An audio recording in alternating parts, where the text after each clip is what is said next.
So the span of the collection actually is almost 2 centuries, 182 years to be exact.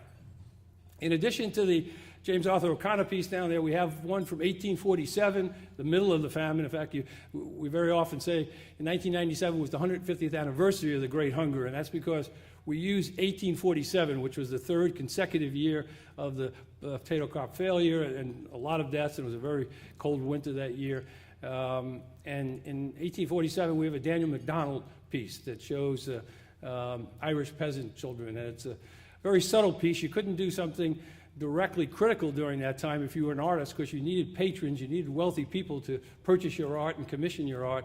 So during that period, there was not a lot of art that accurately depicted the Great Hunger. But Daniel MacDonald's piece is an important one. It's a discordant view between the figures and the landscape, sending a subtle message that everything was not all right. In addition, there's one painting from 1853 by Erskine Nicol I would bring to your attention. He was a very famous Scottish painter. He was teaching at Trinity College Dublin during the Great Hunger. And this piece, as in several pieces by Erskine Nicol, depicted the Irish reflecting the worst stereotypes of the Victorian England of the time. It's an eviction scene where you would think they'd be depressed and unhappy. Instead, Nicol shows them they drag their table from their little hut that was knocked down, and they're partying, drinking, arguing. It's called a knotty point. And worse than that, some of the figures in it, a boy and an adult, are depicted as with simian features, ape-like figures, depicting them as less than human beings. And again, we have a number of other pieces there. Between 1828 and 1900, we have actually a Yeats down there that's a post-Great Hunger emigration scene where a young man sitting in a bar contemplating his bleak future with posters around the bar as to where he might go: Canada, Australia, the United States. And then as you walk up to the main floor, most of the art depicting the Great Hunger has been done really in the last 25 years.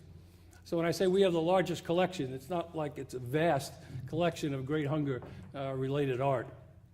And we have paintings by some of the very best Irish artists who have international reputations. Bobby Ballard being one, Brian Maguire, Hughie O'Donoghue, On Your Knees piece, Alana O'Kelly. We have many sculptures. The Irish government in 1995, with the lead up to 1997 anniversary, commissioned a number of pieces of sculpture. One, a family piece at the Custom House Quay in Dublin, that's by Rowan Gillespie. We have several pieces by Rowan. Also, John Behan was commissioned to do that coffin ship some of you may have seen in Croagh in County Mayo. We have a miniature version of that, as well as many other paintings by John Behan.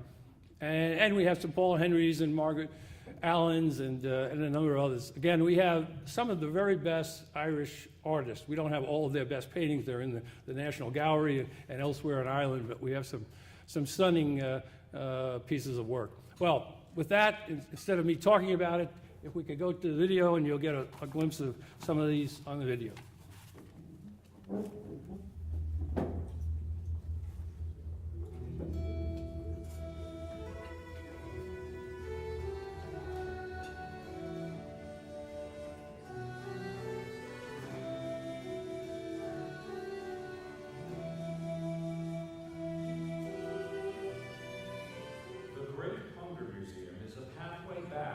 Tragic origins of the Irish diaspora.